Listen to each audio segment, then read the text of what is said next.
Hello, I'm Mr. Eliason, and welcome to APUSH. Today we're going to discuss the first industrial revolution coming to the United States, what we have come to call the market revolution. So let's talk a little bit about industrialization and how it transformed the nation in the aftermath of the War of 1812. Here are our basic objectives for today, and let's dive into our story.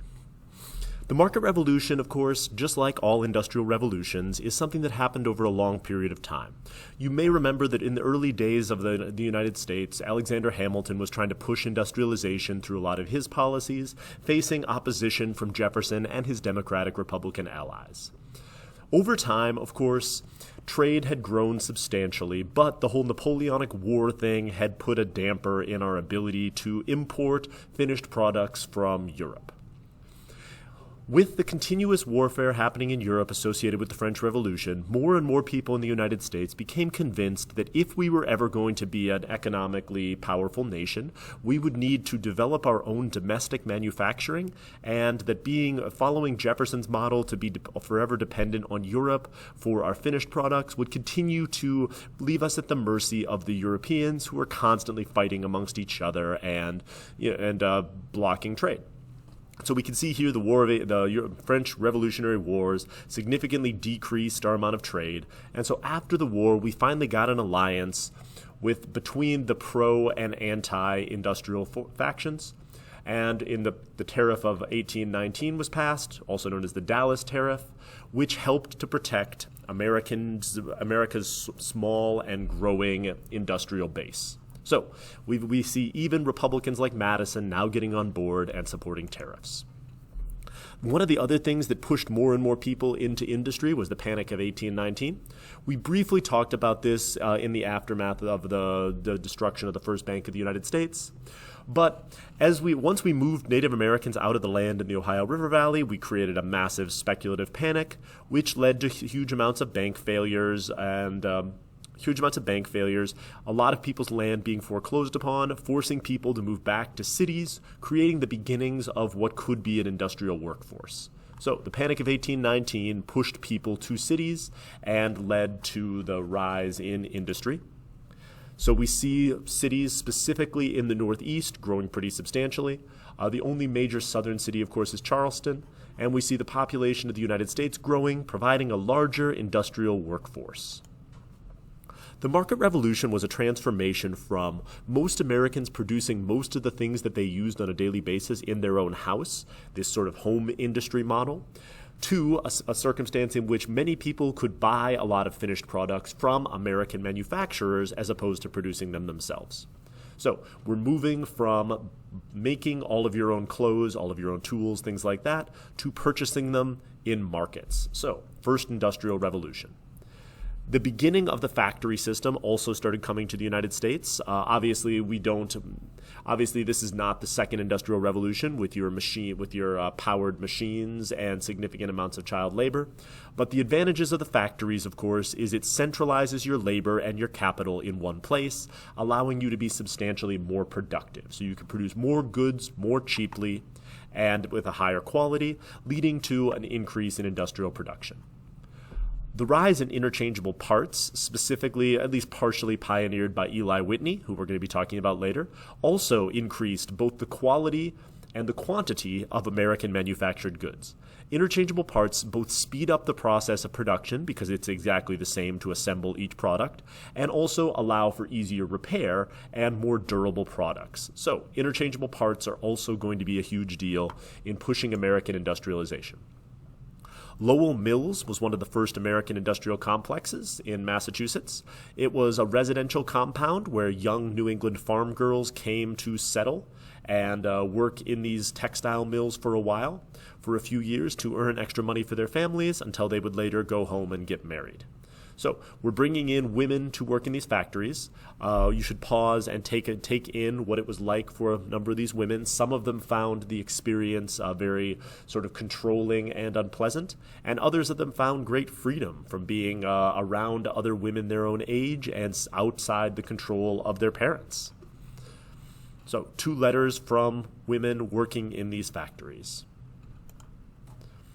All of this started to lead to the rise of the middle class, which is kind of a nebulous and difficult thing to define. And so we're going to say the middle class is a group of people who the home is no longer the productive unit. They are going outside the home to produce. So there are some period of hours where they are working and then some period of hours where they're at home. And they have enough money to be able to buy a nice picture or a somewhat fancy chair or to get a subscription to the newspaper, which they can read and then ignore their children.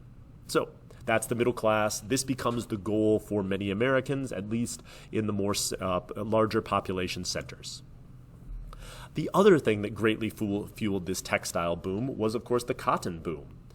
Cotton, at least American cotton, was originally not a particularly productive product because American cotton has very sticky seeds in it that are very difficult to remove, until in 1793, Eli Whitney invented the cotton gin, a simple machine in which they pull the cotton through a sort of a mesh system to remove the seeds, and this made American cotton much, much more profitable. So the cotton boom leads to the creation of the Cotton Kingdom. These new southern states that were opening up in Mississippi Territory and after the whole Yazoo land purchase are very good for the production of cotton. The climate is very favorable for cotton production, and so Americans start growing cotton in these areas. Once cotton, both the demand for cotton in these northern mills increases, and also as the cotton gin becomes widely available and American cotton becomes much easier to process. So we're going to see a huge boom in cotton production across the southern states and a substantial increase here starting in 1820. And this, of course, is going to correspond to the revival of American chattel slavery. Enslaved people, the number of enslaved people and the profitability of slavery in general had been decreasing to some extent as the demand for tobacco leveled off. But the cotton boom is going to reinvigorate plantation slavery and agriculture. This is going to lead to a significant increase in the population of enslaved people across the South. You can see how this corresponds very clearly to the rise of cotton. And because the British are going to get out of the transatlantic slave trade, we're going to start to see the growth of a domestic slave trade with enslavers in the eastern states working to raise enslaved people and then sell them for profit. So we're going to start to see a large domestic slave trade developing within the United States. Here's the pattern of the domestic slave trade, and you can see the population of enslaved people in the upper South is going to grow slowly, and then in the lower South, you're going to see a substantial increase, with ports like New Orleans being central to this whole trade of enslaved people, because, of course, Mississippi River, very essential for shipping all products, including human beings who are owned as property.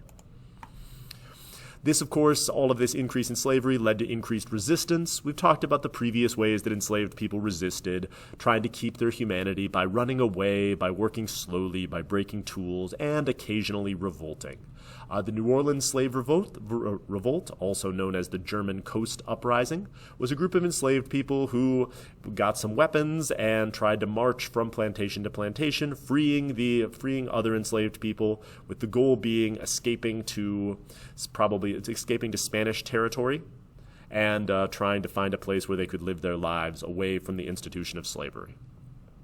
Like all the other slave revolts, this cast a huge amount of fear in the minds of Southern enslavers, and especially in the aftermath of the Haitian Revolution, which we're going to talk about at some point here.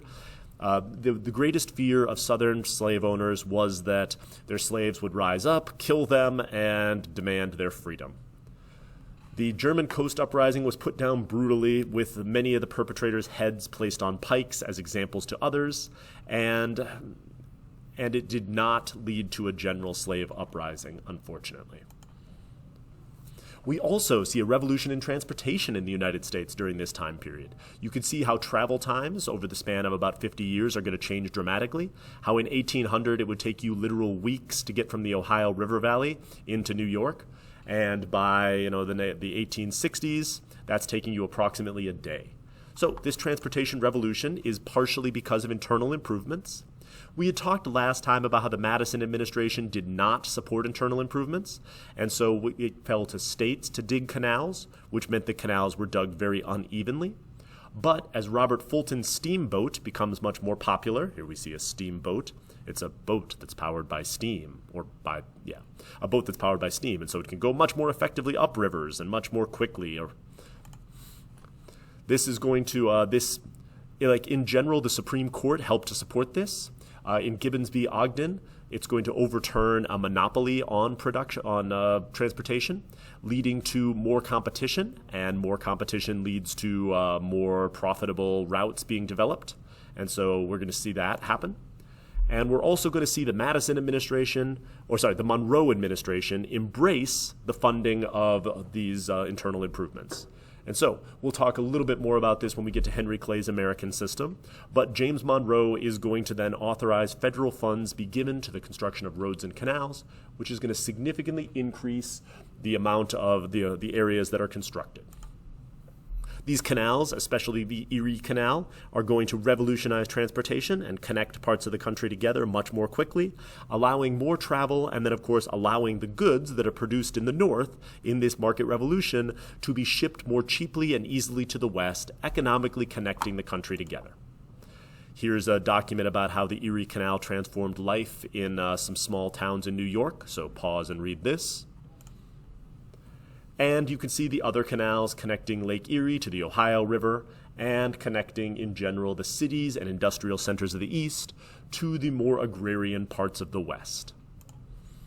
We also see the construction of roads and turnpikes, of course, being toll roads. These roads would help connect areas where it was not easy to build canals and were able to connect the country together. We used the British style of McAdams roads to create these sort of durable gravel roads that wouldn't wash away in times of heavy rain and would drain water off of them. And specifically the construction of the National Road, the road that would go all the way from Baltimore out west into the Ohio River Valley, was one of the main undertakings of the U.S. government. So this National Road would help connect the new country together and allow these goods to flow across from east to west. So that brings us to the end of the market revolution. These debates over economic policy and the federal government's role in it are going to continue to divide the country. And next time, we're going to look at how this political division led to the rise of the second party system. Thank you for listening.